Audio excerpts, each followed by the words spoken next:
తెలంగాణ రాష్ట్ర బీసీ ఐక్య వేదిక అధ్యక్షులు బేరి రామచంద్ర యాదవ్ మరియు బీసీ ఫెడరేషన్ అధ్యక్షులు చైతన్య వెల్ఫేర్ అసోసియేషన్ అధ్యక్షులు ఆర్కే సాయన్న ముదిరాజ్ ఆధ్వర్యంలో ప్రభుత్వానికి జోనల్ కమిషనర్ కు ప్రకృతి విపత్తు భారీ వర్షాల ఉగ్రరూపంతో వర్షం వరద బీభత్సం గురించి మెమోరాండం సమర్పించడం జరిగింది. ప్రజావాణి ఇన్ఛార్జ్ కలెక్టర్లకు ఇవ్వడం జరిగింది. తెలంగాణ రాష్ట్రం హైదరాబాద్ తో సహా అన్ని జిల్లాల్లో భారీ వర్షాల కారణంగా రోడ్లు, కాలనీలు, గృహాలు మునిగిపోయి లోతట్టు ప్రాంతాల్లోని పేద బస్తీ ప్రజలందరూ నిరాశ్రయులే. వెంటనే వర్షాలు రావటం, నదులు, వాగులు, వంకలు, కాలువలు ఏరులై పారటం, జల దిగ్బంధంలో లోతట్టు ప్రాంతాల కాలనీలు మునిగి ప్రజలు అష్టకష్టాలు పాలవటం మనకందరికీ తెలిసిందే. 3 రోజుల వర్ష బీభత్సం ఖమ్మం జిల్లాను మరికొన్ని ప్రాంతాలను జిల్లాల్లో కూడా అతలాకుతలం చేసినవి. కొన్ని చెరువులకు కూడా గళ్లు పడ్డాయి. అలాగే పంటలు నీట మునిగాయి. వ్యవసాయదారులకు అపార నష్టం కలిగించాయి. ముఖ్యమంత్రి రేవంత్ రెడ్డి ఖమ్మం జిల్లా జిల్లాలు పర్యటించి కొన్ని విషయాల్లో ఆయన ప్రజలకు తాత్కాలిక సహాయం ప్రకటించినా ప్రజలు సంతోషంగా లేరు. నిల్వ నీడలేక కొంతమంది బిల్డింగ్ పైకెక్కి ప్రాణాలు కాపాడుకున్నారు. ఇళ్లలోకి కూడా నీరు వచ్చింది. ఆదిలాబాద్, వరంగల్, నల్గొండ, ఖమ్మం జిల్లాలకు మరియు హైదరాబాద్ లో కూడా ప్రజలు అష్ట కష్టాలు పాలవటం మనం టీవీల్లో చూస్తూనే ఉన్నాం.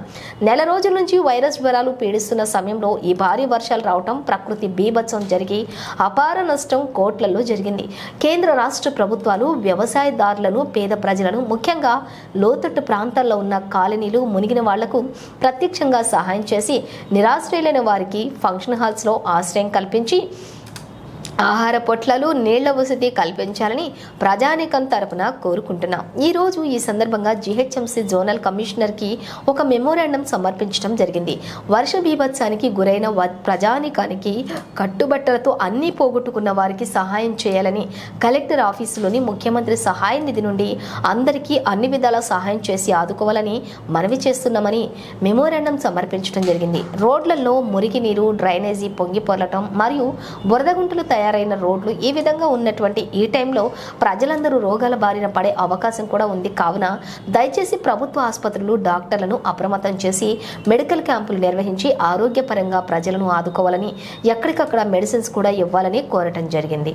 ఈ సందర్భంగా తెలంగాణ రాష్ట్ర ఐక్య వేదిక అధ్యక్షులు బేరి రామచంద్ర యాదవ్ ప్రజలందరూ అప్రమత్తంగా ఉండాలని, ఇంకా కొన్ని రోజుల పాటు వర్ష బీభత్సం సృష్టించే ఛాన్స్ కూడా ఉందని వాతావరణ శాఖ వారు తెలుపుతున్నారు. ప్రభుత్వ అధికారులు వెంటనే చర్యలు తీసుకుని ప్రజల కష్టాలు దూరం చేయాలని తెలపడం జరిగింది. బీసీ ఫెడరేషన్ మరియు చైతన్య పీపుల్స్ వెల్ఫేర్ ఫెడరేషన్ అధ్యక్షులు ఆర్కే సాయన్న ముదిరాజ్ అలియాస్ సాయి కుమార్ ప్రజలు ప్రకృతి వర్ష బీభత్సం వల్ల జరిగిన నష్టం, వ్యవసాయాన్ని నమ్ముకున్న రైతులను ఆదుకోవడానికి, ప్రభుత్వం నష్టాలను ఎదుర్కోవడానికి సిద్ధంగా ఉండాలని, ప్రభుత్వాలు, ప్రభుత్వ అధికారులు మరియు ప్రజా ధనవంతులు తమ చేతనైన సహాయం చేసి ఈ కష్టకాలంలో ప్రజలను, ముఖ్యంగా పేద ప్రజానికాన్ని ఆదుకోవాలని, కష్టాలు తీర్చాలని మనవి చేసుకున్నాము. ఈ కార్యక్రమంలో తెలంగాణ రాష్ట్ర బీసీ ఐక్య వేదిక అధ్యక్షులు బేరి రామచంద్ర యాదవ్ మరియు బీసీ ఫెడరేషన్ అధ్యక్షులు RK Sayanna Mudiraj, SC president Narasimha మరియు ఉపాధ్యక్షులు శ్యామ్ కుమార్ పాల్గొని జోనల్ కమిషనర్ కు మెమోరాండం ఇవ్వడం జరిగింది. కాపీలను సీఎం ఆఫీస్ కు సంబంధిత అధికారులకు పంపించడం జరిగింది.